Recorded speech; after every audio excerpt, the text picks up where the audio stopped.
Écoutez, bonjour, bonjour à tous. Il est 16 heures. On va amorcer doucement ce webinaire autour des solutions fondées sur la nature, de la théorie à la pratique. On va prendre encore 2 minutes, le temps de laisser tout le monde arriver doucement. Voilà, voilà, voilà. Faire en sorte que tout le monde soit connecté.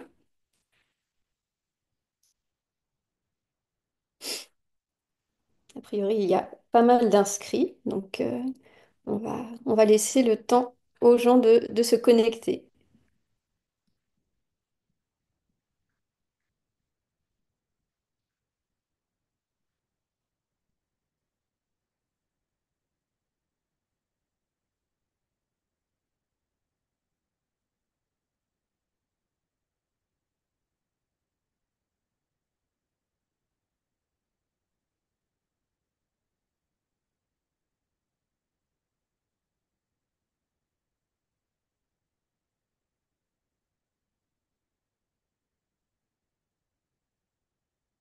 Alors, écoutez, on va amorcer doucement ce temps. Alors, je vais me présenter peut-être quand même pour débuter. On va avoir l'occasion de se présenter les uns après les autres, tous les intervenantes et tous les intervenants à ce webinaire.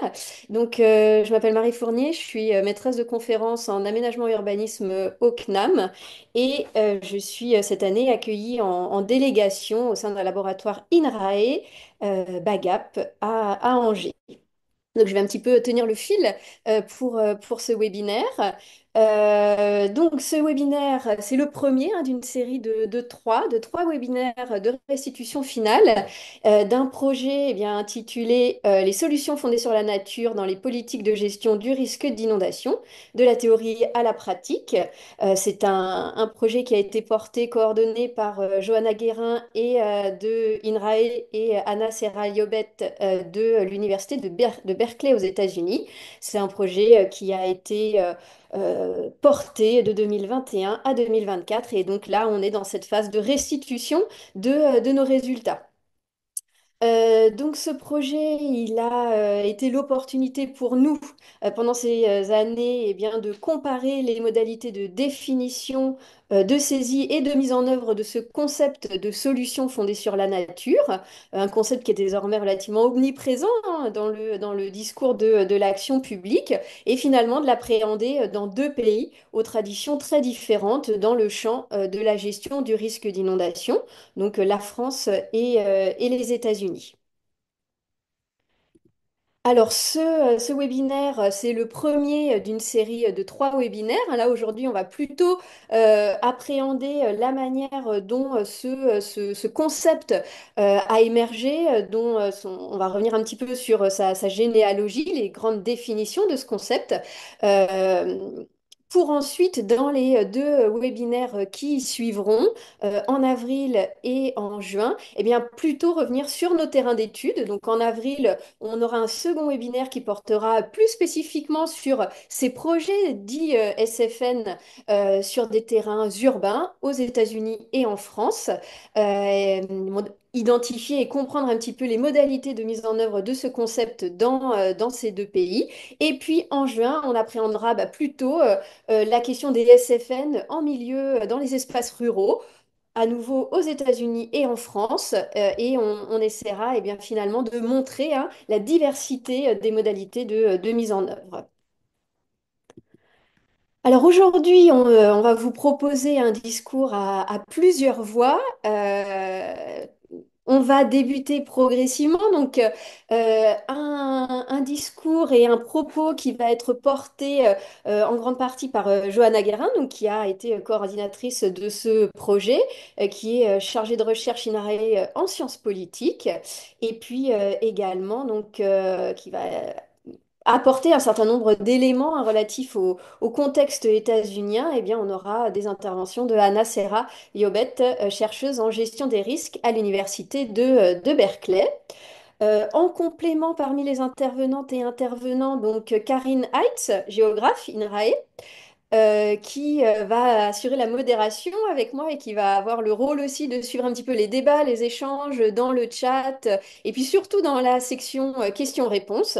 Voilà, on va revoir un petit peu tout ça par la suite. Vont également intervenir Julien Pellet, doctorant en sociologie à INRAE, et puis Frédéric Ray, directeur de recherche INRAE en ingénierie écologique. Nous aurons aussi deux intervenantes invitées, plutôt issues finalement hein, du monde des acteurs de la gestion des risques d'inondation. Donc un regard venu des États-Unis et un regard français. Charlotte Ledeliou, chargée de mission recherche et biodiversité au ministère de la Transition écologique pour la France, et puis Eileen Shaders de l'association American Rivers. Alors encore quelques éléments d'amorce et puis ça permet aussi bah, voilà, de donner le temps à tout le monde de se connecter. Globalement, ces webinaires, hein, ces trois webinaires là qu'on amorce aujourd'hui, bah, certes, hein, ils ont pour vocation de restituer nos résultats, mais c'est vrai qu'on les a imaginés plutôt avec cette idée de les proposer à un public bien d'acteurs des territoires de gestionnaires hein, de l'eau, de la gestion des risques en France et aux États-Unis, et finalement de s'adresser eh ben, à ceux qui, au quotidien, ont en charge de développer et mettre en œuvre des aménagements de type SFN. C'est aussi des webinaires qu'on a pensés à destination bah, peut-être d'un public d'étudiants, dans une moindre mesure d'universitaires, bah, qui rencontrent ce concept de plus en plus fréquemment, mais sans forcément que toujours il y ait derrière eh bien, une bonne connaissance, une saisie hein, des éléments de définition, de l'histoire du concept, et c'est vraiment ça qu'on va aborder aujourd'hui. C'est aussi notre idée de soumettre à la discussion ces résultats d'une recherche académique plutôt en SHS, et puis bah, peut-être d'identifier aussi à terme hein, ce qui reste encore à creuser, à investiguer. Alors là, on est sur le webinaire 1 et c'est vrai que bah, finalement, il y a quand même trois webinaires pour nous permettre d'aborder ces différentes questions et puis pour essayer aussi de creuser les pistes à poursuivre. Alors, avant de se lancer véritablement dans ce webinaire, de partir sur le fond du sujet, il y a on a un certain nombre d'éléments pratiques à revoir avec tous nos participants. Donc, pour mémoire, le webinaire, il est enregistré. Le replay sera transmis aux personnes qui se sont inscrites. Normalement, les caméras et micros des auditrices, auditeurs sont coupés. On vous remercie vivement de préciser ou d'ajuster vos noms, prénoms, ainsi que vos institutions de rattachement dans votre étiquette quand vous pouvez cliquer sur votre vignette et retrouver voilà, votre nom, prénom et qualité. Ça nous permettra, nous, hein, de mieux suivre finalement les réactions des uns et des autres et de permettre comme ça aussi de retranscrire tous ces éléments d'information que vous nous amenez et toutes ces réactions. Le webinaire sera bilingue, anglais-français, hein, selon la langue habituelle de travail des uns et des autres. Donc, il y aura des parties en anglais. Alors, pour vous permettre d'avoir des éléments de traduction, on vous invite dans la barre de Zoom au niveau des trois petits points. Souvent, vous avez une option sous-titres qui est offerte qui est possible. Vous pouvez cliquer dessus sur cette option sous-titres. Vous aurez la possibilité d'indiquer que vous souhaitez afficher les sous-titres. Et puis ensuite, vous pouvez indiquer la langue bah, que vous parlez et la langue que vous souhaitez pour le sous-titrage. C'est probablement ça le plus important, de pouvoir ainsi suivre correctement les débats. D'accord? Donc là, c'est à vous de choisir. Euh, Vous avez ensuite eh ben, effectivement plusieurs options. Alors il y a dans la barre des outils de Zoom une option chat, mais il doit aussi y avoir une option questions-réponses. On vous invite à poser vos questions dans la partie questions-réponses et c'est Karine qui va suivre hein, tout au long du webinaire vos commentaires et vos retours. D'accord? Donc n'hésitez pas, hein, l'idée c'est vraiment pour nous d'avoir une possibilité d'échange avec vous et puis de restitution, en tout cas d'identification des questionnements que vous pouvez avoir.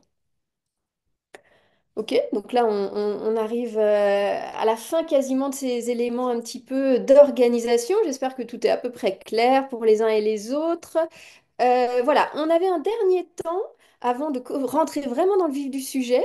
On voulait vous proposer un tout petit temps de connaissance et en tout cas un petit temps bah, pour mieux vous connaître, mieux vous identifier, auditrice, auditeur, savoir un petit peu de quel horizon géographique vous venez. Donc Karine, là on vient de proposer un QR code.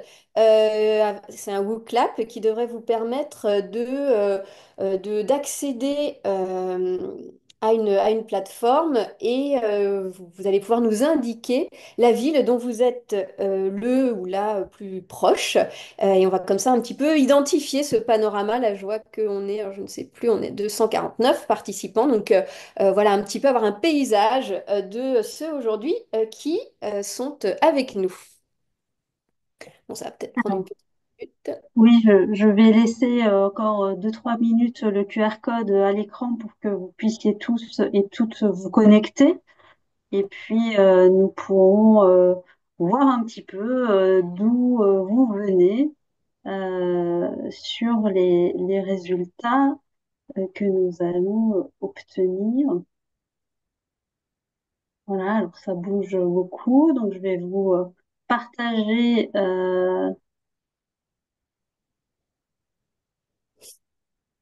les résultats.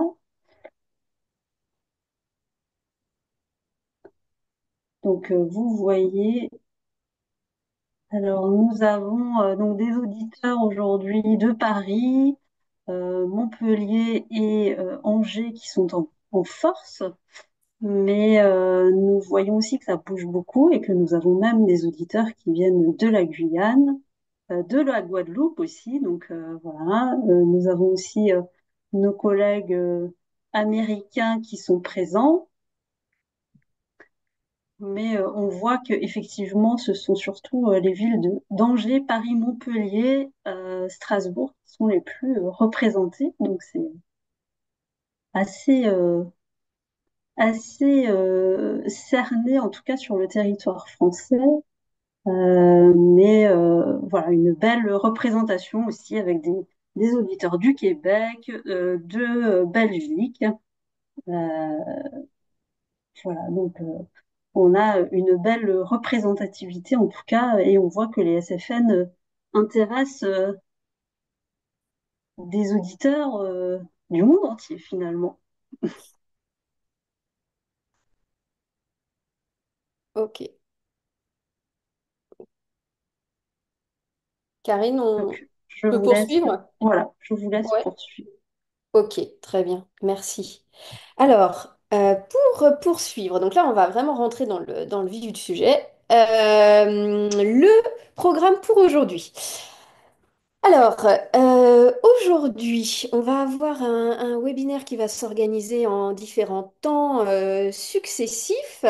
On va d'abord forcément, bien sûr, revenir un petit peu sur la présentation du projet, hein, ce projet-là qui nous a occupé pendant plusieurs années. Donc, ça sera Johanna qui prendra la parole. Puis, on reviendra avec Freddy sur bah, les principales définitions aujourd'hui hein, qui existent du concept de SFN à l'international et vraiment les idées clés hein, derrière ce concept. Ensuite, on aura un temps proposé par Julien, un temps d'échange où on reviendra sur bah, l'histoire de ce concept, cette genèse, hein, pour un mot-clé encore un petit peu récent finalement. Et puis ensuite, on creusera vraiment et on rentrera dans finalement notre travail plus à l'échelle des pays d'études et on essaiera de décrypter tant aux États-Unis d'abord puis en France comment ce concept de SFN a progressivement été saisi, traduit par les pouvoirs publics et les acteurs institutionnels dans nos deux pays d'études. Donc voilà, on va amorcer. Il y aura quelques temps ensuite de questions hein, qui vont rythmer ce déroulé. On finira par un temps de synthèse et de conclusion et quelques éléments d'échange un petit peu plus ouverts en fin de parcours. Eh ben, écoutez, normalement, Johanna, ça doit être à toi, je pense, maintenant. Oui, merci beaucoup Marie, merci beaucoup pour cette belle introduction. Bien écoutez, je me fais un grand plaisir aujourd'hui de vous parler du projet que nous avons coordonné avec Anna Serraliobet pendant ces dernières années, qui s'intitule Les solutions fondées sur la nature de la théorie à la pratique, une comparaison France-États-Unis. Alors, je vais vous parler un tout petit peu de ce projet avant de commencer. Donc, c'est un projet qui a été coordonné par INRAE, l'Institut de recherche pour l'agriculture, l'alimentation et l'environnement, en partenariat avec l'Université de Berkeley en Californie et qui a associé le Conservatoire national des arts et métiers ainsi que l'ENGES, l'École de l'eau et de l'environnement de Strasbourg, et qui a bénéficié du soutien financier du programme Post-Green Skills Fund de l'ENGES, mais aussi de l'Agence de l'eau Rhin-Meuse et de la région Grand Est, dans le cadre d'un programme Fulbright, qui soutient les échanges franco-américains et qui a bénéficié aussi d'un cofinancement d'une bourse de thèse. Donc, nous remercions bien évidemment tous nos soutiens dont les logos apparaissent sur cette slide. Donc, c'est un projet qui s'est déroulé entre 2021 et 2024, qui s'est focalisé sur les solutions fondées sur la nature, donc qu'on appellera les SFN, pour la gestion du risque inondation. Donc, face à l'émergence de ce terme, nous, on s'est demandé finalement la manière dont ce concept pouvait percoler dans différents domaines, et en particulier dans le domaine de la gestion du risque d'inondation, dans deux contextes différents que sont la France et les États-Unis, en allant voir en particulier la manière dont les acteurs s'approprient ce concept et en insistant donc sur les similarités et les différences entre la France et les États-Unis dans la manière dont les acteurs s'approprient ce concept. Et ce, donc, à des niveaux multiples. Au niveau international, donc c'est la thèse de Julien Pelé que Julien présentera tout à l'heure. Au niveau national, donc au niveau des politiques publiques nationales en France et aux États-Unis. Et au niveau local, avec des études de cas, en insistant donc sur la transversalité des solutions fondées sur la nature entre différents secteurs et la participation du public. Et donc ça, c'est des aménagements et des enquêtes que nous vous présenterons aux deux prochains webinaires. Donc ici, vous pouvez voir les études de cas que nous avons sélectionnées en France et aux États-Unis, autant dans des espaces urbains que dans des espaces ruraux, et que vous pouvez voir donc sur ces deux cartes et sur lesquelles nous nous concentrerons davantage dans les deux prochains webinaires. Donc, c'est évidemment une aventure collective, hein, un projet de recherche. Et donc, nous avons constitué un consortium franco-américain constitué de différents chercheuses, chercheurs, enseignants-chercheurs et postdoctorants et doctorants qui associent les sciences humaines et sociales comme la géographie, la sociologie, la science politique, mais aussi des chercheurs spécialistes de l'ingénierie écologique, de la géomorphologie et de la gestion des risques. Au niveau méthodologique, nous avons développé des méthodes d'enquête assez classiques en fait en sciences sociales, qui reposent sur différentes méthodes. La réalisation d'entretiens semi-directifs avec des acteurs qui sont en lien avec les SFN, donc à différents niveaux, au niveau national et fédéral, au niveau régional et des États, au niveau local, donc avec des acteurs publics, privés, associatifs. Des visites de terrain avec des acteurs qui mettent en œuvre les solutions fondées sur la nature, de l'observation participante, donc dans des réunions institutionnelles ou des réunions publiques autour de ces projets d'aménagement, de l'analyse documentaire en étudiant la littérature grise produite autour des solutions fondées sur la nature. Nous avons aussi réalisé une enquête quantitative sur la perception des SFN par les habitants à Strasbourg. Et nous avons associé donc un comité d'experts franco-américains qui nous a suivis une fois par an au cours de ce projet. Donc aujourd'hui, nous sommes ravis de partager avec vous les résultats de ce projet, quelques résultats de ce projet. Mais pour en savoir plus, je vous invite à vous rendre sur le site internet de notre projet, sur lequel vous trouverez certaines publications et des informations supplémentaires que nous ne manquerons pas de compléter dans les mois qui viennent.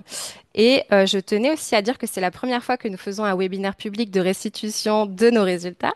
Et nous espérons que ce format vous convaincra. Et n'hésitez pas, en tout cas, on serait ravis de recevoir vos commentaires et vos suggestions pour les prochains webinaires, par exemple, par email. Et nous vous donnerons donc une adresse mail dans le chat et puis à la fin de ce webinaire. Très bien. Eh ben, merci beaucoup, Johanna. Alors, sans plus tarder, on va donner la parole à Freddy Ray, donc directeur de recherche INRAE, ben, pour justement commencer un petit peu à revenir sur ce concept, à le présenter, et puis à revenir quand même sur ses fondamentaux. Donc, Freddy, je pense que tu as la main. Eh bien, merci beaucoup Marie et Johanna et bonjour au monde entier qui nous écoute.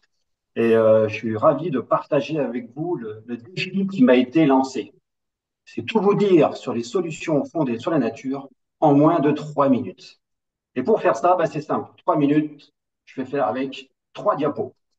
La première diapo, c'est pour vous dire ce que sont les solutions fondées sur la nature. Alors, je pourrais vous dire que ça correspond aux actions de préservation des écosystèmes qui sont sains et en bon fonctionnement. Je pourrais aussi vous dire que ça recouvre les opérations de restauration des écosystèmes qui ne sont pas sains et pas en bon fonctionnement, ou encore vous dire que ça recouvre tout ce qui est autour de la gestion durable des écosystèmes, qu'ils soient naturels ou anthropiques. Mais je préfère vous dire que cela recouvre des projets qui sont basés sur les écosystèmes, mais surtout qui sont des projets co-bénéfices, dans lesquels on cherche à assurer un bien-être humain tout en favorisant la biodiversité. Alors vous allez me dire, c'est des concepts qu'on a peut-être déjà un petit peu entendus en termes de contenu, vous n'avez pas tout à fait tort. Si vous connaissez un peu l'ingénierie écologique, la restauration écologique, ou même les infrastructures vertes, ce sont des concepts qui sont assez proches des SFN. Mais ce n'est pas tout à fait la même chose. Les SFN sont des projets et par exemple, l'ingénierie écologique, ça recouvre une palette d'outils que vous allez pouvoir utiliser pour mettre en œuvre les projets de solutions fondées sur la nature. Alors, quand on dit qu'on est là pour assurer le bien-être humain, cela peut recouvrir 6 différents défis sociétaux qui sont listés par l'Union internationale pour la conservation de la nature, parce que c'est cette définition-là que j'ai utilisée pour l'introduction. Et les 6 défis, ce sont la sécurité de l'approvisionnement en eau, la réduction des risques naturels, le développement socio-économique, la santé humaine, la sécurité alimentaire et le défi du changement climatique avec l'atténuation et l'adaptation.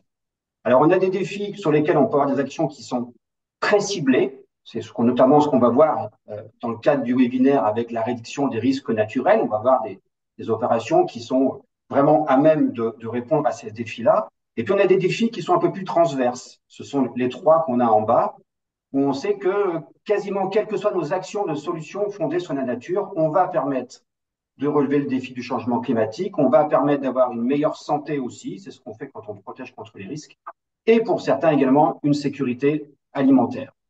Et sur la dernière diapo, qui vous illustre une sorte de panorama de ce qui est possible de faire en termes de solutions fondées sur la nature pour la gestion globale de l'eau, du cycle de l'eau, pour une gestion intégrée qui ne recouvre pas que la prévention des risques naturels liés à l'eau, c'est-à-dire les inondations, mais aussi la sécheresse. Alors, je ne vais pas tout vous détailler, mais ça vous montre simplement l'importance et tout le panel d'interventions que l'on a à disposition pour mettre en œuvre ce type de projet-là. Et c'est important aussi parce qu'on va cibler notre propos avec le projet sur le risque d'inondation, de se dire que ce n'est pas uniquement avec des solutions fondées sur la nature que l'on peut efficacement se protéger de ces risques d'inondation. Pensez aussi au génie civil, pensez aussi aux infrastructures grises. Et c'est bien l'ensemble qui est nécessaire dans l'expertise et la mise en application pour parvenir à une protection efficace contre ces risques d'inondation. Fin des 3 minutes et poursuite des explications. Merci. Bah, merci, merci Freddy. Euh, Rapide, efficace, impeccable. Eh bien, écoute, merci beaucoup. On était là sur ce premier temps. Alors, on a bien repris la définition UICN. On va passer dans le temps suivant, finalement, à un échange avec Julien Pelé. Donc, on a dit, Julien est doctorant en sociologie. Et bah, au-delà de ces éléments de définition, un peu d'amorce, d'introduction, là, ce qu'on va essayer de comprendre avec Julien, eh ben, c'est comment finalement ce concept a ensuite été approprié au sein des arènes européennes principalement. Et puis bah, Julien va nous parler aussi plus largement de l'histoire de ce concept. Alors, Julien, tu dois être là quelque part. Oui, Oui. je suis là. Oui. Mhm. Impeccable, merci beaucoup. Alors, on avait préparé quelques petites questions pour toi pour ce temps. Donc, est-ce que tu peux en quelques mots, bah forcément, repartir un peu de ton travail de thèse, de doctorat, et nous expliquer un petit peu d'où vient ce concept de SFN, qui l'a porté, avec quels objectifs. Tu peux bien nous expliquer tout ça, on a le temps. Merci Marie et puis bonjour à tous. Du coup, je vais vous expliquer que le concept de solution fondée sur la nature, il a émergé initialement au début des années 2000 dans divers domaines scientifiques, que ce soit l'agronomie, la gestion de l'eau ou l'aménagement du territoire. Mais cependant, c'est au sein des politiques internationales d'environnement que ce concept a vraiment pris forme. Donc, il est par exemple mentionné pour la première fois dans un rapport de la Banque mondiale en 2008, qui est intitulé Biodiversity, Climate Change and Adaptation, Nature-Based Solutions from the World Bank Portfolio, qui présente des projets de conservation de biodiversité qui sont financés par la Banque mondiale et qui les présente en les présentant comme des solutions aux problèmes d'atténuation et d'adaptation au changement climatique. Donc, ce rapport, il est produit à l'occasion de la préparation, la participation de la Banque mondiale au Congrès mondial de la nature qui est organisé par l'UICN en 2008 à Barcelone. Mais pour autant, la Banque mondiale, elle ne propose pas de définition de l'expression à ce moment-là. Et donc, c'est à partir de là que l'Union internationale de conservation de la nature, UICN, donc une organisation historique des politiques internationales de conservation, elle va se saisir de cette notion donc, pour en faire un concept stratégique pour l'organisation. Donc, cette notion elle va être saisie par les agents du programme Forêt et Climat du secrétariat de l'UICN. Donc, eux, ils représentent l'organisation dans les forums climatiques depuis la COP Climat de Bali de 2007. Et eux, ce seront les premiers, du coup, à se saisir de cette notion pour en faire un outil stratégique. Et donc, c'est lors de la COP 15 de climat qui a eu lieu à Copenhague en 2019 que l'UICN introduit officiellement le terme de SFN dans un document de positionnement. Et donc, l'objectif de l'UICN à ce moment-là est de présenter la préservation de la nature comme une réponse efficace aux défis du changement climatique en mettant l'accent sur ses co-bénéfices. Et par exemple, la gestion des forêts et des écosystèmes naturels est présentée non seulement comme un moyen de conserver la biodiversité, mais aussi comme une méthode d'atténuation des gaz à effet de serre et de réduction des risques climatiques pour les communautés humaines. Ainsi, le concept de SFN qui se diffuse dans ces arènes climatiques est ensuite largement réapproprié. Il permet à l'UICN et à d'autres acteurs de la conservation de la biodiversité d'être et de renforcer leur présence dans les arènes climatiques internationales. Donc, dans ces espaces, les promoteurs du concept, comme l'UICN, travaillent aussi à limiter les risques de malinterprétation ou de dévoiement du concept. Et finalement, donc, le concept de SFN va s'institutionnaliser aussi dans les arènes internationales à travers l'adoption d'une résolution qui va définir le concept à la 5e Assemblée des Nations Unies pour l'environnement en 2022, mais aussi par son intégration dans des décisions des COP climat, biodiversité et désertification. En somme, les SFN, elles sont présentées comme un moyen de réorienter les politiques de conservation de la nature en passant d'un discours qui est centré sur la protection de la biodiversité à un discours qui met davantage en avant la capacité de la nature à offrir des solutions pratiques face aux défis climatiques. Et donc l'objectif ultime, on peut voir ça comme renforcer l'intégration de la conservation de la nature dans les politiques internationales du climat, tout en apportant une nouvelle justification aux actions de préservation. Très bien, merci. Et du coup, aujourd'hui, ce concept, il fait l'unanimité ou pas? Est-ce que c'est un concept qui génère des controverses, des tensions? C'est des choses que toi, tu observes? Oui, tout à fait. Ben, on peut dire que si de nos très nombreux acteurs s'approprient le concept de SFN, ce dernier il ne fait pourtant pas l'unanimité au niveau international notamment. Donc, au cours de sa circulation, le terme de SFN fait l'objet de différentes réinterprétations et de requalifications qui sont souvent aussi source de controverses. Ces controverses, moi, leur point de départ, j'identifie comme les négociations autour du cadre mondial de la biodiversité qui sont engagées donc, dès 2019 en amont de la COP 15 de la biodiversité, de la Convention sur la diversité biologique. Euh, et donc, c'est sous l'impulsion de partis d'abord comme euh, l'Union européenne et ses États membres que le concept est intégré dans deux cibles du texte provisoire de ce cadre mondial et ainsi qu'aussi dans le draft d'une décision sur la diversité biologique et le changement climatique. Toutefois, cette intégration du concept dans ces textes, elle donne lieu à des mobilisations de plusieurs États, mais aussi d'ONG ou de réseaux et d'organisations de la société civile. Plusieurs types de critiques émergent alors au sujet de ce concept de SFN, notamment de la part des ONG qui dénoncent à la fois le greenwashing et le colonialisme vert que cacheraient les SFN. Donc, ces acteurs présentent les SFN comme une dangereuse distraction, un concept flou qui servirait en réalité à promouvoir des marchés de compensation carbone et aussi à requalifier l'instrument REDD+, dont la mise en œuvre avait suscité de nombreuses critiques. Du point de vue de certains États, c'est aussi beaucoup l'absence de définition politiquement reconnue du concept au sein de la CDB, même s'il a été défini à l'UNEA, et sa redondance avec le concept d'approche écosystémique qui est critiqué. Ces critiques, on peut voir qu'elle est sous-tendue par différents intérêts, notamment celui d'États du Sud, notamment africains, qui craignent de perdre des financements fléchés pour la mise en œuvre de l'approche écosystémique, mais aussi celui d'États comme le Brésil, qui promeuvent l'usage des agrocarburants comme une solution climatique et ont du coup un intérêt politique à conserver une séparation entre les conventions du climat et de la biodiversité. Donc, pendant les négociations sur les deux textes lors de la COP 15, deux groupes de pays avec des objectifs différents s'affrontent. Le premier groupe, composé principalement de pays du Nord, euh, soutient l'inclusion des SFN dans les deux décisions. Il présente les SFN comme un moyen d'intégrer les politiques climatiques et celles de la biodiversité. Le second groupe, composé plutôt de pays du Sud, mais aussi émergents, s'oppose à cette inclusion en soulignant qu'il n'y a pas de consensus sur la définition des SFN et que la référence au concept d'approche écosystémique définie et reconnue dans le cadre de la CDB doit être préférée.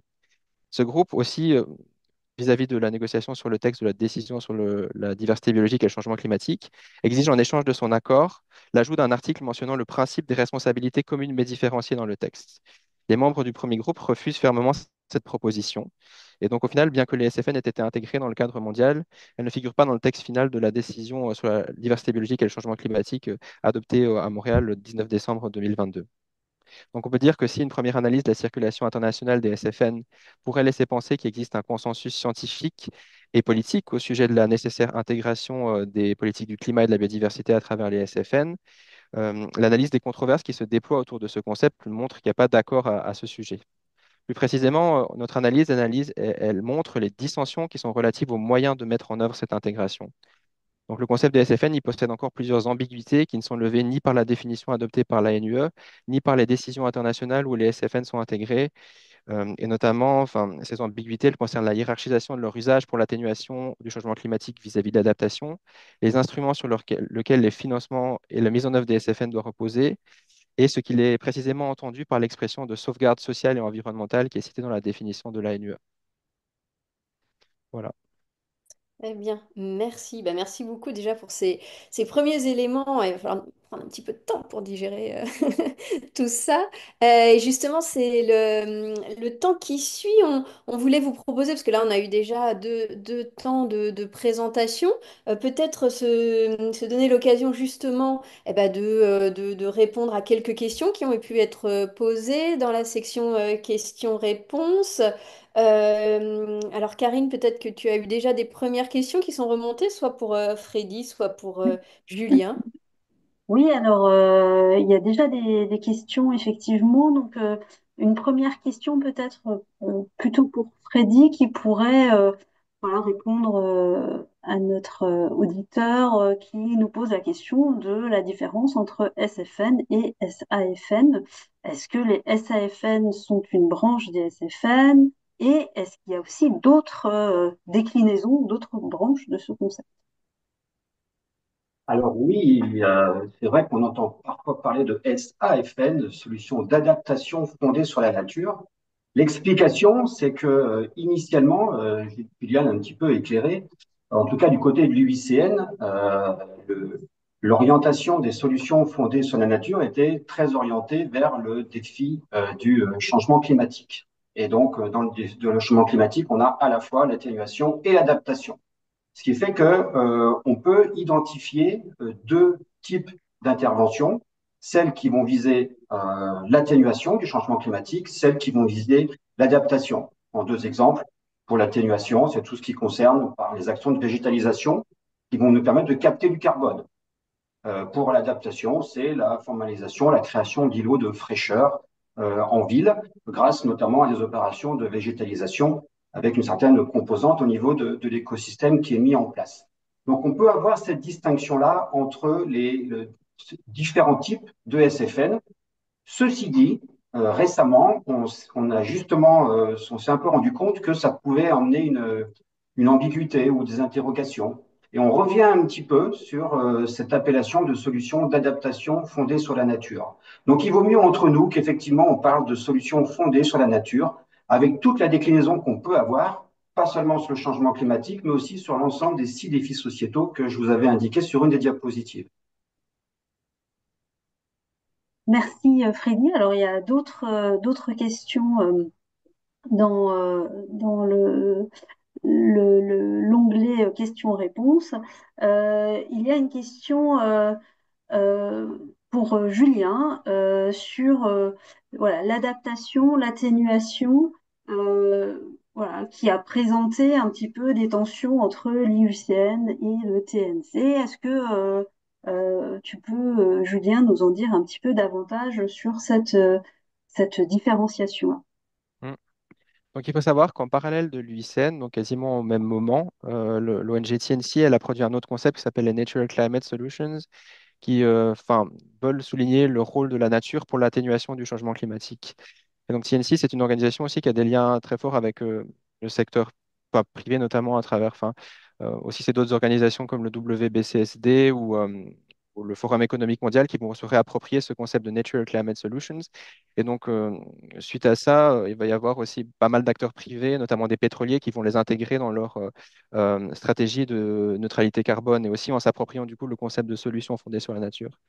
Et à partir de là, ce qu'on peut voir aussi, c'est que du coup, la question de l'articulation entre les concepts de SFN et de NCS va se poser beaucoup pour des acteurs qui se posent la question de dire, mais à travers quoi est-ce qu'on va financer la mise en œuvre des SFN au final? Est-ce qu'on va passer seulement par des marchés de compensation carbone ou par d'autres instruments qui font intervenir plus des États?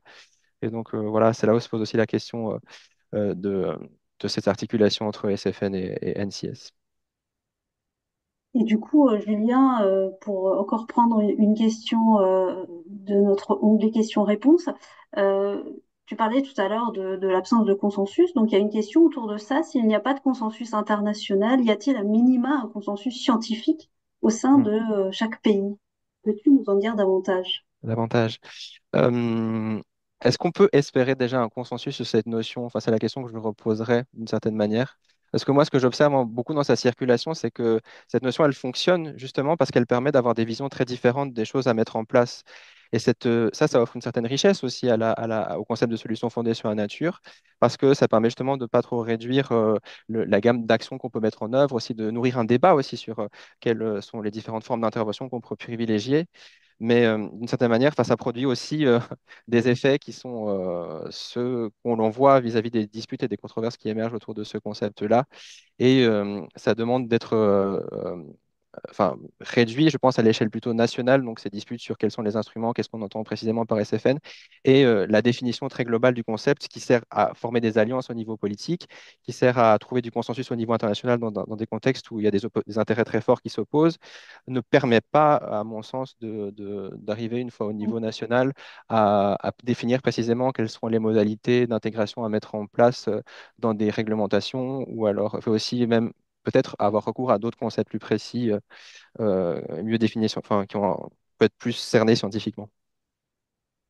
Et encore une question hein, autour de ces définitions ou différences de concepts. Alors, une fois de plus, peut-être davantage orienté pour Freddy. Un auditeur nous dit que certains documents mentionnent solutions souples et SFN, parfois employés conjointement dans certaines stratégies de gestion. Alors, est-ce qu'il est possible de clarifier la différence entre ces concepts? Alors ça, je ne suis pas certain, parce que c'est vrai qu'on peut avoir apparaître des termes comme solution souple, solution douce. Alors souvent, ce sont des termes, ou solution verte aussi, hein. Donc ce sont des termes qui sont souvent utilisés en opposition à d'autres termes. Donc si c'est solution verte, on comprend bien que c'est en opposition aux solutions grises. Si c'est les solutions douces, c'est un peu contre les solutions dures. Alors, qu'est-ce qu'il y aurait en face des solutions souples? On comprend bien que manipuler le vivant, utiliser, hein, manipuler, ça se dit aussi, hein, et plutôt utiliser les matériaux inertes, c'est pas tout à fait la même chose. Et donc, ce sont deux mondes un petit peu différents qui font appel à des spécialistes dans des mondes différents, mais c'est un peu ce que je disais à la fin de la troisième diapositive, hein, ne pas oublier que l'important, c'est de bien penser à tous ces domaines-là parce qu'on a besoin à la fois des solutions vertes et grises. Et après, sur les termes, je pense qu'il faut vraiment voir ce qu'on met exactement derrière. Moi, je ne connais pas de solution précise de ce qu'on peut appeler des solutions souples. Mais je pense que c'est des façons imagées de dire comment on voit les choses et de se représenter les systèmes que l'on va utiliser ou bien que l'on va servir par nos actions.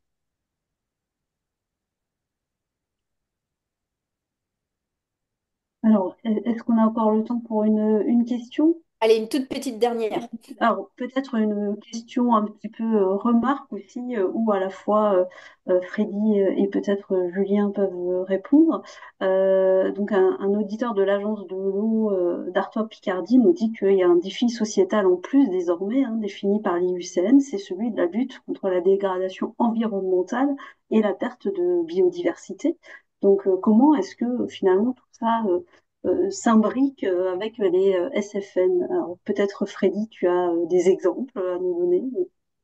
Oui, en fait, le message, il était dans les diapositives et il était peut-être un peu subliminal. Mais quand j'ai indiqué qu'il y avait 6 défis sociétaux, c'était les 6 grands défis sociétaux auxquels il faut imposer celui du gain pour la nature et pour la biodiversité, qui peut se comprendre aussi par les termes qui sont utilisés ici, hein, à savoir lutter contre la dégradation environnementale et la perte de biodiversité. Donc, on a bien compris que pour pouvoir se revendiquer d'être une solution fondée sur la nature, un projet doit présenter un gain pour la biodiversité ou pour la nature. Il doit l'afficher clairement et montrer que les moyens qui sont mis en place vont réellement dans ce sens-là.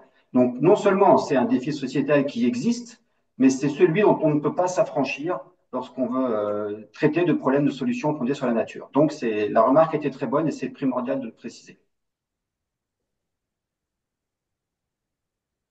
Est-ce que Julien, tu veux réagir? Et puis, on va Je enchaîner pense que peut-être. je suis d'accord avec ce que Freddy a dit, oui, que c'était déjà très au cœur de la définition initiale du concept à l'UICN. Oui. Très bien. Bah, merci beaucoup. Karine, je vais reprendre la Oui. main pour enchaîner. Ouais, ok. Eh ben, merci beaucoup. On va du coup passer au temps suivant. Là, c'est bien parce que ces questions, elles ont permis quand même déjà, je pense, d'éclairer tout un ensemble d'éléments. Dans la suite du webinaire, donc on voulait vous proposer un retour finalement sur les deux contextes nationaux qui nous ont intéressés pour essayer de décortiquer un petit peu la manière dont ce concept de SFN a connu des modalités de saisie différentes ces dernières années. Alors, on va commencer par le contexte états-unien, du coup, avec une présentation par Anna Serraliobet et puis qui sera accompagnée de Aileen Sheders son développement. Anna, écoute, tu as la parole, donc ça va être en anglais cette fois. Merci beaucoup, Marie. Yeah, I'm going to switch to English now. So, when we talk about nature-based solutions in the US, in the context of flood risk management, we have to think that this is a new term for an old idea, which is the idea of using nature to address flooding.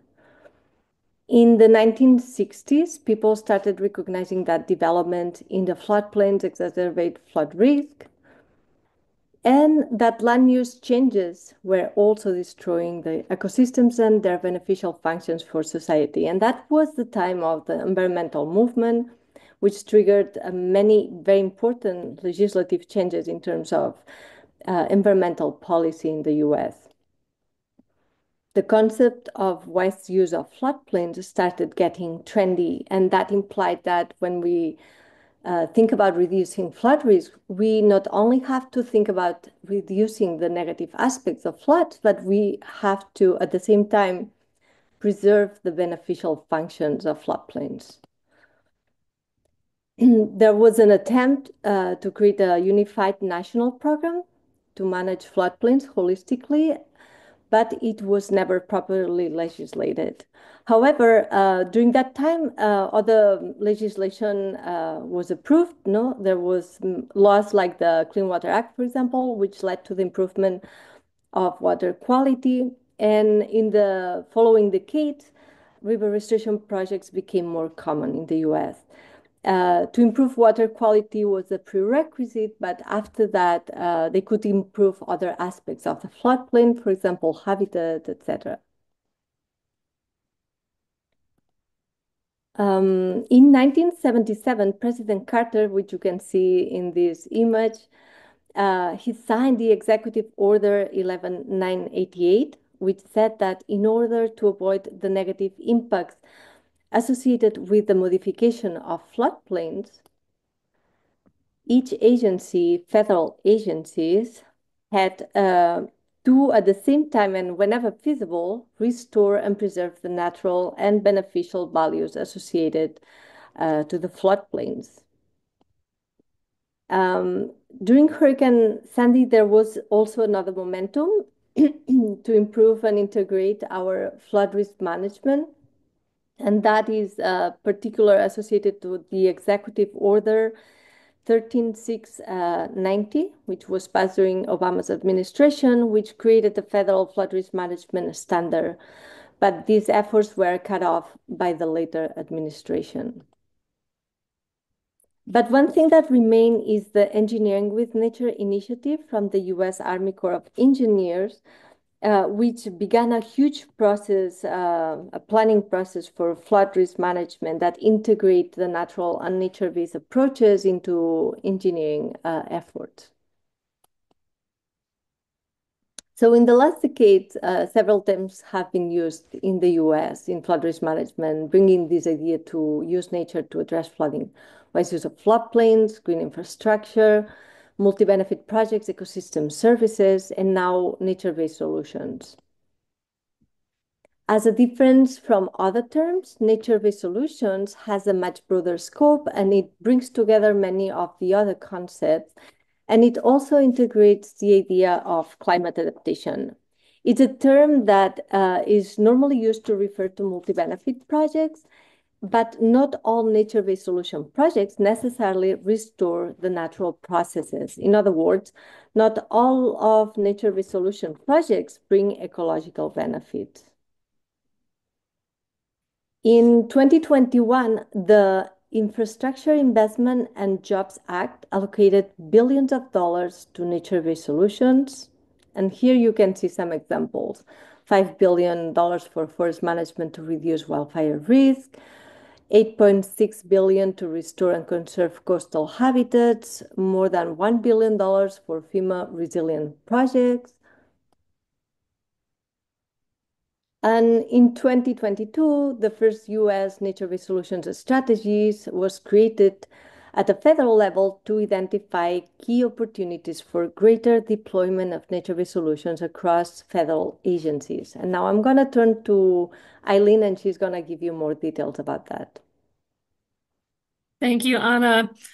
I think the important thing to note with this strategy, was the first time we had a national level strategy to utilize nature-based solutions, which was very exciting and groundbreaking. However, it was a policy of the Biden administration. It was not law, making it vulnerable to the politics and the change in administration. So that's exactly what we've seen happen as President Trump has come into office in January.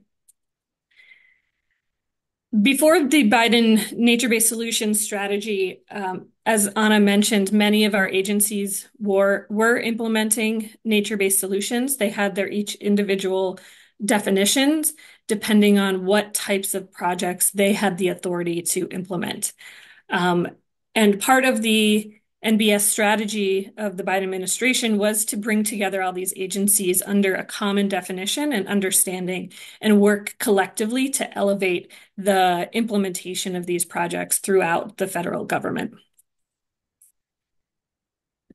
So Each agency has its own guidelines and rules and definitions. The Army Corps, as Anna mentioned, promotes integrating nature-based solutions into engineering projects. And it was actually our Congress put into law that every flood risk management project needs to consider nature-based alternatives. So our hope is as that gets implemented, we will still see more nature-based alternatives being used and implemented by the Army Corps moving forward. FEMA, our Federal Emergency Management Agency, their project focus is on reducing risk from floods and other natural hazards. So they have implemented nature-based solutions into as eligible projects for their risk reduction mitigation grants. And so they can theoretically fund projects from the local site scale to a large watershed scale. And we were starting to see use of about 20% of those grants being spent on nature-based solutions in the past couple of years. NOAA, our National Oceanographic and Atmospheric Administration, their focus is on coastal resilience and migratory fish habitat. So their projects and their definitions tend to be focused on those types of projects. Since President Trump took office in January, we have seen a lot of uncertainty. We are seeing many of the policies that support the use of nature-based solutions or protections of our natural resources being rescinded or taken away or rolled back. The most concerning thing at this moment in time is the severe reduction in staff at our federal agencies that are going to impact whether money gets out the door and can be used to support these projects. And we are seeing halts or stopping of sending any grants out the door at the moment. So a lot of uncertainty about where things are headed. And so we will see what happens. However, the bright spot for us right now in the use of nature-based solutions is that in the US, our states and local governments also have authorities to be able to implement nature-based solutions within their own jurisdictions and laws and regulations. We've seen many states and local governments that have embraced these principles of nature-based solutions before the federal government had even started widely using this term. And states in particular have the capacity to pass their own laws and regulations and create and fund programs that support nature-based solutions. So an example would be California. California has a strong commitment to nature-based solutions and has expanded their use to meet California's climate goals by passing laws and incorporating nature-based solutions into state strategies for managing land, achieving carbon neutrality, and adapting to climate change. And they have authorized funding specifically for nature-based solutions within the state. In the Central Valley of California, this is an area with 6.5 million people, many of whom are protected by a very expansive levee system that is inadequate to provide protection from extreme floods. And in this heavily developed valley, over 90% of historic wetlands have been lost, leading to dramatic loss of biodiversity. The Central Valley Flood Protection Plan includes nature-based solutions as a primary strategy. So they implement projects like levee setbacks and floodplain restoration that provides multiple benefits of reducing flood risk, recharging groundwater, and recovering habitat for endangered species. Washington State is another example they have a statewide grant program called Floodplains by Design. This supports the construction of nature-based solutions projects. The state gives grants to our local communities to help them plan, design, and construct projects that reduce flood risk and restore habitat. So since 2013, the state legislature has authorized 283 million to support projects in 85 communities. And finally, Vermont Rivers Program is another example. They prioritize nature-based solutions by protecting and restoring floodplains and rivers as an ecological system. They know that by doing that, they can reduce flood damage and they reduce sediment and improve water quality in Lake Champlain. So as we move ahead, groups like mine are really looking towards the states to be leading and filling the gap in loss of federal leadership in this area.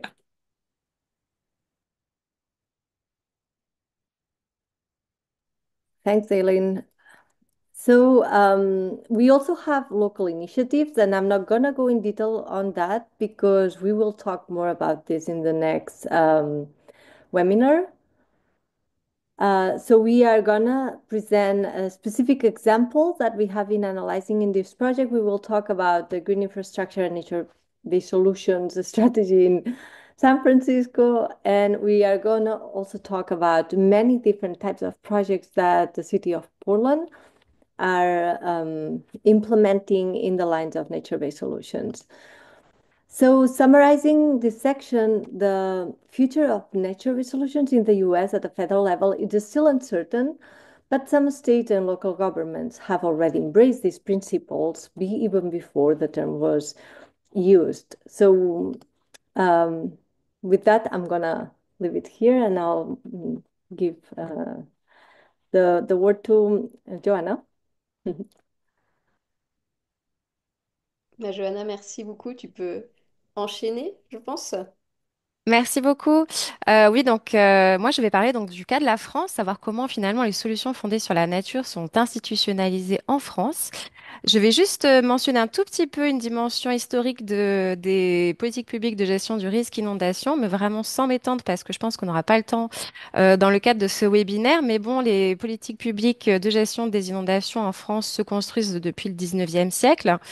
Et je peux dire juste qu'on est passé d'une logique de protection des habitants, des territoires, à une logique de prévention, voire de gestion durable des inondations, qui vise à intégrer notamment les considérations environnementales dans la gestion du risque. Et les SFN s'inscrivent donc dans cette évolution que l'on peut qualifier d'écologisation des politiques de gestion du risque d'inondation. Cependant, en France, donc, le concept de solution fondée sur la nature ne vient pas initialement du domaine de la gestion des inondations, mais bien du domaine de conservation de la nature. Donc, c'est en particulier le Comité français de l'Union internationale de conservation de la nature, donc la section française de l'IUCN, qui va être très moteur en France pour que différents domaines s'approprient le concept de SFN, différents secteurs d'action publique. Et donc, c'est au moment de la COP 21 qui a lieu à Paris en 2015 que l'IUCN saisit les SFN, le concept de SFN, comme une opportunité pour diffuser l'enjeu de conservation de la biodiversité dans d'autres domaines, en particulier les politiques du climat, afin de mettre l'accent sur le rôle que peut jouer la préservation de la nature dans la gestion des risques climatiques, en vue donc de favoriser l'adaptation des sociétés au changement climatique. Donc, le comité français du ICN va ainsi structurer une communauté d'acteurs autour de ce concept, issu de différents domaines, notamment la gestion de l'eau et des risques, par l'intermédiaire de groupes de travail, d'événements officiels, mais aussi par la publication de guides de retour d'expérience qui vont avoir pour objectif de recenser les aménagements existants en France qui peuvent présenter les qualités des solutions fondées sur la nature, sans la plupart du temps, auparavant, les appeler de cette manière-là. Donc, pour montrer l'intérêt que ces solutions représentent, en particulier pour les risques liés à l'eau et donc les inondations. Donc, ce concept vient en France du monde de la biodiversité plutôt, mais très vite, les SFN sont utilisés pour mettre en avant le rôle de la nature dans la gestion des risques comme les inondations. Donc, depuis la COP 21, les SFN en France se sont institutionnalisés. C'est-à-dire qu'elles sont entrées dans le fonctionnement de certaines politiques publiques, donc dans des stratégies nationales, dans des sites Internet, dans des manières d'évaluer les politiques publiques, mais donc dans des domaines finalement assez limités. Surtout dans les politiques d'adaptation au changement climatique, donc dans le cadre par exemple du PNAC 2 et plus récemment du PNAC 3, et dans les politiques de préservation de la biodiversité. Les SFN ont aussi intégré les travaux de l'OFB, l'Office français de la biodiversité, donc par le biais d'un programme européen, le LIFE Artisan, qui a pour objectif de déployer les SFN en France et qui a été donc très moteur pour diffuser cette notion dans le monde de la biodiversité et dans différentes régions, hein, dans les régions françaises, par l'intermédiaire d'animateurs régionaux et le soutien donc de sites pilotes. Le domaine de l'eau s'est néanmoins largement saisi de ce concept, en particulier par l'intermédiaire des agences de l'eau, qui doivent rendre compte chaque année du montant financier qu'elles accordent au SFN dans le cadre de leur reporting au niveau ministériel. Néanmoins, au sein des agences de l'eau, le concept de SFN n'est pas tout à fait défini de la même manière entre les agences. Et les agences sont finalement toujours en phase d'interprétation de ce concept et de traduction de ce qu'il signifie pour elles, et en phase d'intégration de ce concept dans leurs procédures et dans leur mode de fonctionnement. À noter donc qu'elles cofinancent beaucoup d'aménagements que l'on peut qualifier de SFN en France, sans forcément toujours les appeler comme cela, comme les projets d'aménagement, de végétalisation urbaine, de restauration écologique des cours d'eau, etc. Donc, de manière peut-être contre-intuitive, le domaine de la gestion des inondations s'est moins saisi du concept de SFN jusqu'à présent. Mais cela est en particulier dû au cadrage de la gestion des inondations que nous avons en France par le prisme des risques majeurs au niveau des directions ministérielles, en particulier de la Direction générale de la prévention des risques, la DGPR, qui cadre les risques majeurs comme des événements d'occurrence supérieurs ou égales à la crue centenale et pour lesquels donc des solutions plus structurelles de protection sont souvent préférées. Cependant, ça, c'est en évolution. Par exemple, le CEPRI, le Centre européen de prévention du risque inondation, réalise des publications autour des solutions fondées sur la nature, des formations sur les SFN, ce qui va sans doute avoir pour effet de diffuser ce concept dans le domaine de la gestion des inondations. Deuxième exemple, le cahier des charges des PAPI, les programmes d'action et de prévention des inondations, qui sont les instruments de mise en œuvre de politiques de gestion des inondations au niveau local et qui, pour obtenir des financements nationaux, doivent démontrer depuis 2023 qu'ils ont étudié l'opportunité de mettre en œuvre des SFN avant de proposer des solutions plus structurelles. Ainsi, il sera intéressant de connaître les effets de ce cahier des charges sur la mise en œuvre des SFN dans le cadre des papiers dans les années qui viennent. Donc, une appropriation encore un peu timide du concept de SFN par le domaine de la gestion des inondations en France, mais une situation en évolution qui va aller sans doute vers plus de place au SFN dans ce domaine. Et ça, c'est amené aussi à suivre cette évolution, sans doute, avec la compétence GEMAPI, qui vise à associer gestion des milieux aquatiques avec la prévention des inondations, en donnant cette double compétence au groupement de communes depuis 2018 et qui amènera sans doute à un développement privilégié de ce type d'aménagement. Et donc, ce sont des éléments qui feront l'objet de futures recherches. Pour conclure sur la France, et si on s'extrait un petit peu du domaine de la gestion des inondations de manière générale, on peut mentionner le fait qu'il n'existe pas en France comme aux États-Unis une grande stratégie nationale autour des solutions fondées sur la nature.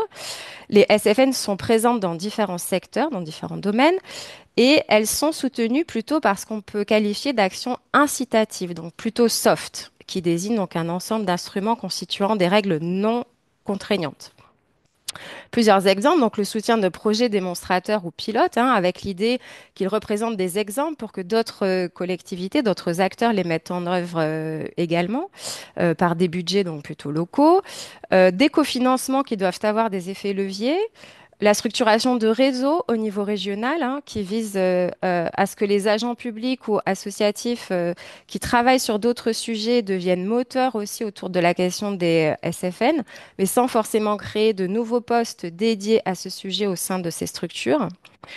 Favoriser l'accès à l'information, donc grâce à la création de centres de ressources, avec, disons, l'idée que les acteurs avec la bonne information auront toutes les cartes en main pour mettre en œuvre des solutions fondées sur la nature, et par exemple aussi en organisant des trophées dans une perspective donc peut-être de benchmarking, ainsi pour que les acteurs puissent avoir toute connaissance donc des bonnes pratiques réalisées sur les territoires, mettre en avant des projets que l'on peut qualifier d'exemplaires autour des solutions fondées sur la nature, finalement avec l'espoir que d'autres acteurs puissent suivre la mise en œuvre de ces projets.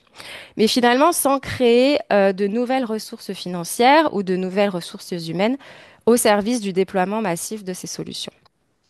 Donc j'invite maintenant, si vous le voulez bien, Charlotte Ledeliou, à me rejoindre, donc qui est chargée de mission recherche et biodiversité au ministère de l'Aménagement du territoire et de la transition écologique, copilote de l'unité de soutien technique sur les connaissances de l'IPBES, la plateforme intergouvernementale sciences politiques sur la biodiversité, et qui représente aujourd'hui la direction de l'eau et de la biodiversité, la DEB, et la direction générale de la prévention des risques, la DGPR, deux directions ministérielles en France qui interviennent sur la gestion des inondations et les solutions fondées sur la nature, à qui je vais poser trois questions. Et Charlotte, n'hésitez surtout pas à discuter ce que je viens de présenter.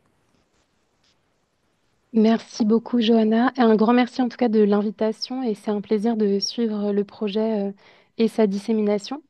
Donc, je m'interviendrai pour le CGDD, donc le Commissariat général au développement durable. Et effectivement, les deux directions les plus investies sont la DGPR et la DEV.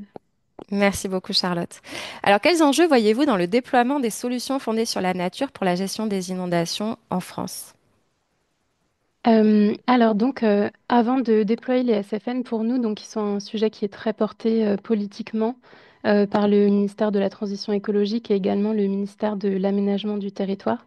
Donc, il s'agit de définir précisément l'objectif du projet. Donc, comme évoqué par Freddy Ray, donc les SFN sont prises sous l'angle des projets.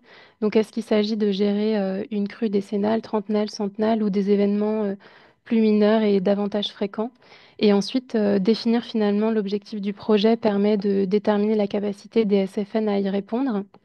Il est également crucial pour nous de clarifier le rôle de chacun, donc notamment le rôle des collectivités territoriales lorsqu'il s'agit de la gestion des eaux résiduaires urbaines et notamment des eaux de ruissellement urbain.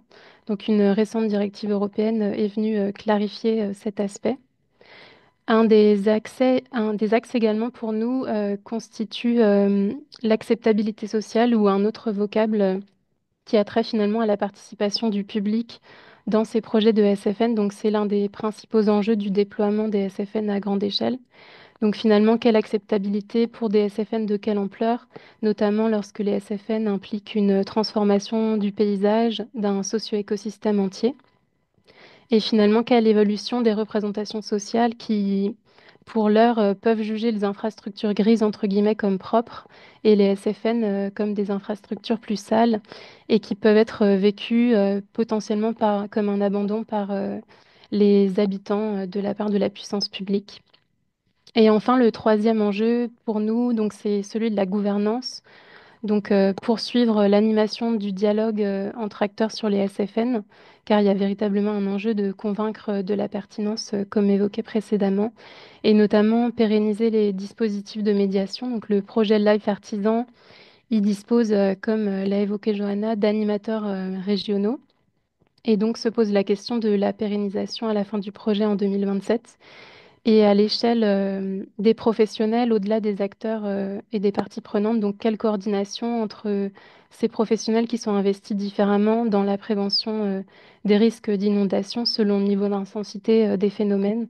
Donc les acteurs en présence sont les communes, les EPCI, l'État et également des acteurs privés comme la Caisse centrale de réassurance. Donc pour nous, ce sont quelques-uns des enjeux dans le déploiement des SFN en France.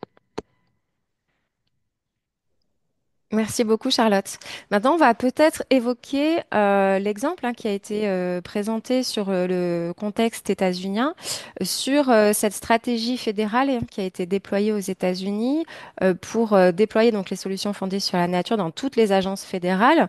Est-ce qu'on peut imaginer le même type d'approche, donc une stratégie qui serait nationale autour des SFN et qui inciterait chaque secteur d'action publique à s'approprier ce concept? Alors, pour répondre à le premier aspect de la question, donc oui, c'est possible d'élaborer une stratégie ou un plan ministériel à ce sujet. Donc, il y a évidemment de nombreux plans et stratégies au sein du ministère, mais en revanche, c'est jugé non souhaitable actuellement par les directions qui sont investies de la gestion et de la prévention des risques d'inondation et également sur les SFN. Donc, le ministère est plutôt sur une approche d'intégration des SFN dans chacune de nos politiques. Et côté inondation, donc la DGPR m'a précisé qu'il existait une stratégie interministérielle, une stratégie nationale de gestion des risques inondation, qui a fixé donc trois principes. Le premier étant d'augmenter la sécurité des populations exposées, le deuxième de stabiliser à court terme et de réduire à moyen terme le coût des dommages liés à l'inondation, et enfin de raccourcir fortement le délai de retour à la normale des territoires sinistrés. Et donc qui a par exemple retenu les zones d'expansion de crues comme une stratégie de long terme. Et donc cette stratégie nationale de gestion des risques inondations, elle est conçue pour durer une trentaine d'années et pour être véritablement une stratégie de long terme qui permette l'acculturation des acteurs et éventuellement le changement de paradigme côté prévention des inondations. Et de manière générale, les stratégies, c'est pas forcément le gage d'un portage sur le long terme, et on constate qu'il y a un véritable portage politique au plus haut niveau des SFN. Le MTE et ses opérateurs, donc l'OFB, le CEREMA, le Conservatoire du littoral pour les risques littoraux, sont fortement investis dans la promotion et le déploiement des SFN. Et notamment la DEB, la Direction de l'eau et de la biodiversité, est fortement investie dans la mise en œuvre du règlement européen restauration de la nature, de politiques qui font véritablement écho aux solutions fondées sur la nature, comme les trams écologiques, le zéro artificialisation nette, etc. Et donc, si une stratégie n'est pas jugée opportune, il y a, comme mentionné, une nécessaire articulation des plans et des stratégies existants sur le sujet et des thématiques qui font écho.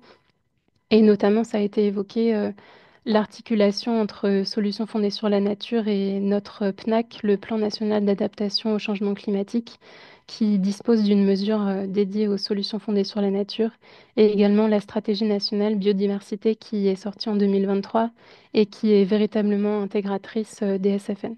Donc la politique française est davantage celle d'une intégration systématique des SFN plutôt que du développement d'une stratégie dédiée et plus cloisonnée.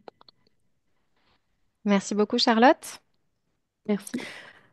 Alors, est-ce que vous pouvez encore mentionner quelques éléments sur ce qui reste à faire pour développer les SFN? Je crois que vous avez quand même été Oui, plutôt exhaustive, mais allez-y. oui. Alors, donc, un de nos premiers chantiers à mener, c'est notamment de mieux concevoir la complémentarité entre les SFN. À la fois lorsqu'on parle de projet et de savoir. Donc il y a véritablement des lacunes de connaissances qui subsistent sur la complémentarité entre des infrastructures grises et des SFN. Et donc le MTE serait très intéressé par le développement de projets de recherche qui justement investiguent davantage comment ces deux solutions peuvent voilà, se complémenter sur différents types de risques. Notre second chantier à mener, c'est de déployer les SFN. Donc, le ministère est fortement promoteur du concept et souhaite véritablement les déployer à large échelle. Et pour cela, selon nous, une des conditions, c'est de mieux quantifier la contribution des SFN vis-à-vis des infrastructures grises et notamment de généraliser les analyses coûts-bénéfices qui permettent une décision éclairée sur les territoires, mais sans opposer encore une fois les deux solutions. Donc il y a des solutions mixtes qui sont pertinentes et également d'investiguer davantage sur, au-delà des coûts de construction, la durée de vie de ces ouvrages, donc à la fois les SFN et les infrastructures grises, et également leurs coûts d'entretien et de réparation qui peuvent être négligés au moment de leur conception. Et enfin, le troisième chantier à mener brièvement, c'est celui de bénéficier pleinement des co-bénéfices des SFN en poursuivant la lutte contre l'artificialisation des sols, l'étalement urbain et plus généralement en intégrant les SFN dans l'aménagement du territoire à plus vaste échelle pour que voilà, ces outils que sont les SFN, ces projets qui sont incarnés, voilà, s'intègrent en fait dans un territoire plus vaste et qu'on puisse bénéficier pleinement de leurs co-bénéfices. Merci beaucoup, Charlotte. Donc, de beaux chantiers pour les gestionnaires et les chercheurs qui sont parmi nous et les associatifs. Euh, Marie, on te rend la parole. Oui, merci.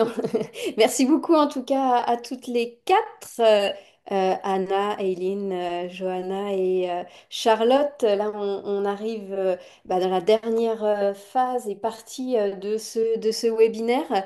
Alors, on va avoir d'abord un petit temps de synthèse, il me semble, Johanna. Pour revenir sur cette comparaison finalement entre France et États-Unis? Quels sont un petit peu les mots-clés, on va dire, ou les idées clés qu'il faudrait retenir en fin de parcours? Oui, alors on va être très très succincte sur cette partie synthèse, mais on pensait que c'était important de revenir un peu rapidement sur les grandes différences entre la manière dont les SFN sont institutionnalisés en France et aux États-Unis. Alors je vais demander à Anna de me rejoindre. Et donc on a trois points qui nous semblaient importants dans cette synthèse, Anna. Um, yeah, so one of the big difference we see in terms of how we are implementing and institutionalizing this concept is that nature-based solutions in the US is a widely used term, but the institutions and agencies use different definitions to apply to their specific programs. Alors qu'en And France, finalement, c'est un usage plus restreint de ce terme, hein, qui va être plus utilisé par les acteurs plus spécialistes de la biodiversité ou de la gestion des risques, mais qui vont utiliser une définition proche de celle de l'IUCN, donc une définition plus restreinte, enfin une définition qui tend à s'imposer en tout cas dans l'usage de ce terme. And then, oops, sorry. And another difference that we see is that in the US, the concept of nature-based solutions is more related to multi-purpose projects and with this focus on climate adaptation.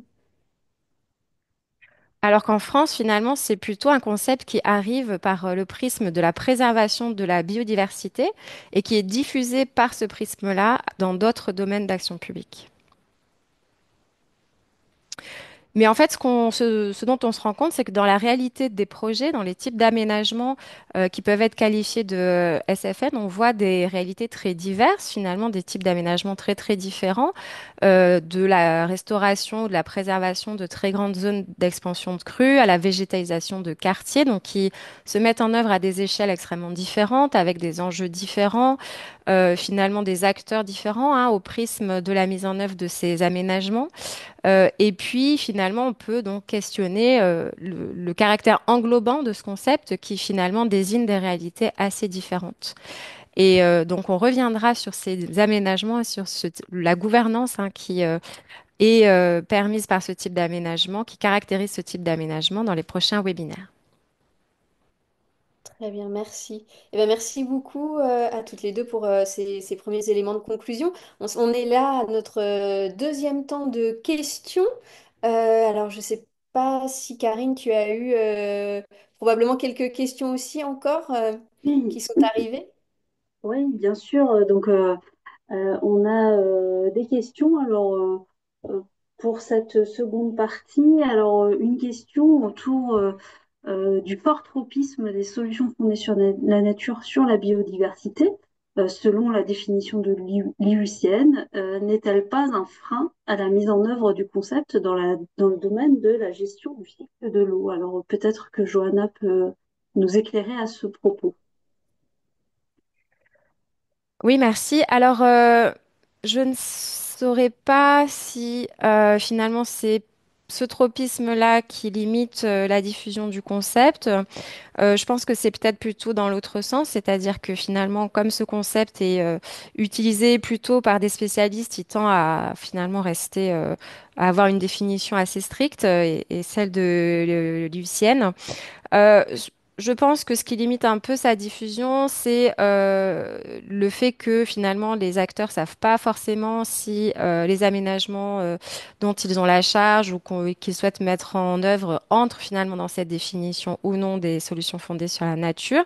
Alors à ce propos, hein, l'IUCN international et le comité français ont établi une liste de standards pour l'IUCN international qui sont été traduites et adaptées au contexte français dans le cadre de 8 questions et qui proposent finalement une matrice pour que les gestionnaires et les aménageurs et les acteurs du cycle de l'eau puissent, disons, voir si les aménagements dont ils ont la charge peuvent entrer dans cette définition de l'IUCN des solutions fondées sur la nature.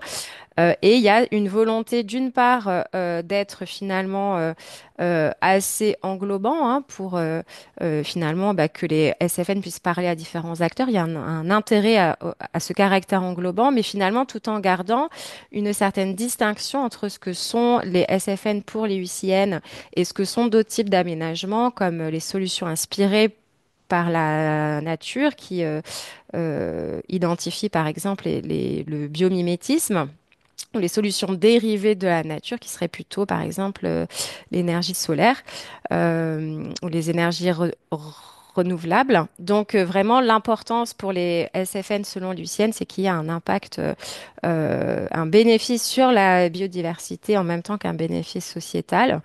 Mais je ne pense pas que cela soit la raison pour laquelle, finalement, les acteurs de l'eau mettent un peu plus de temps à se saisir de ce concept. Merci. Alors, il y a aussi d'autres questions qui sont adaptées voilà, au cas français ou au cas américain. Donc, je vous la soumets à vous, Anna et Johanna. Voilà, est-ce que les SFN sont uniquement ciblées sur le changement climatique ou sont-elles aussi exploitées contre d'autres pressions anthropiques? Et auquel cas, est-ce que vous auriez des exemples à nous donner? Alors, que ce soit en France ou aux États-Unis. If Alors, I peut-être. understand the question is if the nature-based solutions are only focused on climate Yes, change yes, or also on other challenges. yes, that's it. Yeah, so it depends a lot on the project. So and who is involved in the governance, for example, and so it's not always climate change. It definitely some projects are trying to improve water quality. Some projects are trying to focus more on reducing peak flows, not necessarily related to climate change, because some infrastructure might not provide certain level of protection and they have to improve that. So it depends a lot on the project. I would say that climate change, when people talk about nature-based solutions in the US, we always have this idea that uh, behind of climate change, but it doesn't necessarily has to be the trigger for the project. Oui, et puis pour la France, c'est un peu de la même manière, hein. Je pense que c'est ça la différence qui est faite entre les solutions d'adaptation fondées sur la nature et les solutions fondées sur la nature. C'est que les solutions fondées sur la nature vont pas forcément être seulement, entre guillemets, pour finalement le type pour les enjeux du type changement climatique, mais peuvent aussi effectivement apporter des réponses aux questions de qualité de l'eau, de questions de pollution, tout en étant un champ finalement encore en développement au niveau scientifique, hein, pour savoir finalement comment utiliser les sols, comment finalement gérer aussi des sols pollués, hein, quelle végétation mettre sur ces sols pour effectivement que la nature puisse aider à dépolluer l'eau, par exemple, et les sols. Alors là aussi, encore une question hein, qui s'adapte à la fois au cas français et au cas américain. Euh, il y a cette question en fait de l'évaluation des solutions fondées sur la nature. vis-à-vis et de leur valeur ajoutée vis-à-vis de la biodiversité. Est-ce que vous pourriez nous en dire davantage autour de cette évaluation en fait des solutions fondées sur la nature? Alors, peut-être Johanna a quelques idées en France et puis Anna pour la partie américaine. Oui, alors ça c'est un champ finalement, un côté finalement du projet qu'on a moins investigué, la question de l'évaluation des effets des SFN par les porteurs de projets. Donc on en parlera un petit peu lorsqu'on parlera d'aménagement particulier. Ce qu'on peut voir, c'est qu'en France, eh bien, il y a des travaux qui sont réalisés par exemple dans le cadre d'Artisan, hein, ce projet qui vise à déployer les solutions fondées sur la nature et qui ont des sites pilotes sur lesquels ils ont mis en place un système d'évaluation et de monitoring.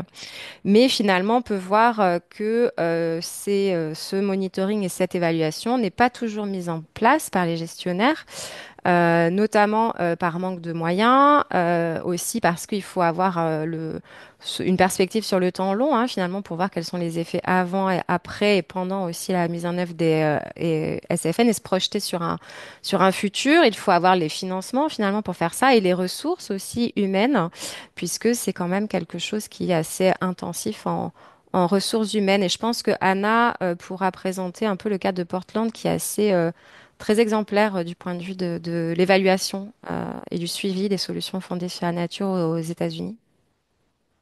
Yeah, so a few things here. So one is that biodiversity is not normally used as the indicator of success because biodiversity is not necessarily an indicator of success of a good restoration project. You can have a lot of invasive species, you increase the biodiversity, but that doesn't necessarily increase the health of the ecosystem. Here, the indicators are more focused on other aspects of increasing health of the ecosystem. It can be related to water temperature or creating different habitat for spawning. So it depends a lot on the project and what it's targeting. So that's why somebody I saw in the questions that is the idea of using the word solution. Is it problematic? It is because people really think that you can solve a problem. So, and sometimes it's not well defined what the problem you are trying to solve with this project is. But in general, this is a big challenge, how to evaluate the success of the project in terms of improving ecosystem functioning. Many projects do some monitoring. Sometimes it's 5 years. 10 years would be an incredible monitoring time period, and it doesn't happen very often. And there is a lot of research on that. So there is a big gap on understanding what are the actual outcomes of the project.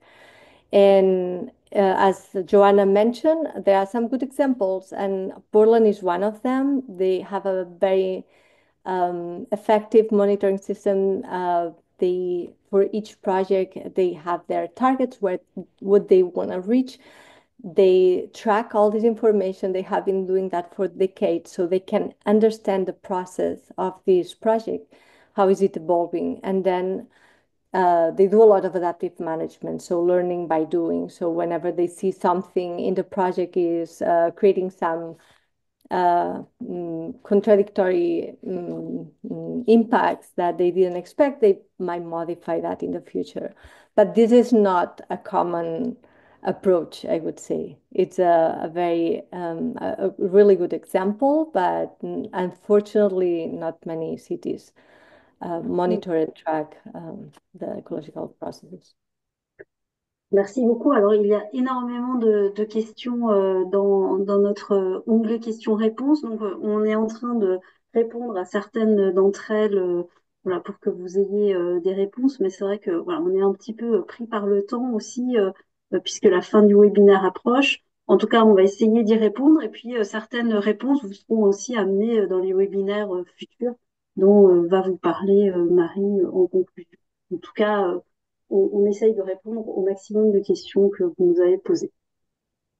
Eh ben oui, eh ben écoutez, ben merci beaucoup à toutes. et tous. Déjà, pour ce premier webinaire, on va terminer avec une ou deux diapos, voilà, juste de conclusion, pour remercier tous les participants. Rappeler aussi que voilà, ce webinaire, c'est l'amorce d'un cycle de trois. Donc effectivement, comme tu viens de le dire, Karine, hein, il y aura probablement l'occasion de refaire des focus tant sur les espaces urbains, les territoires urbains qu'on a investigués dans les deux pays que dans les espaces ruraux, ça plutôt au mois de juin. Donc, il y aura vraiment cette idée dans les deux prochains webinaires de rentrer dans des cas pratiques, de voir un petit peu comment le concept a été traduit, de marquer aussi les différences entre les territoires. On essaiera des comparaisons aussi, je pense, entre cas français et américains.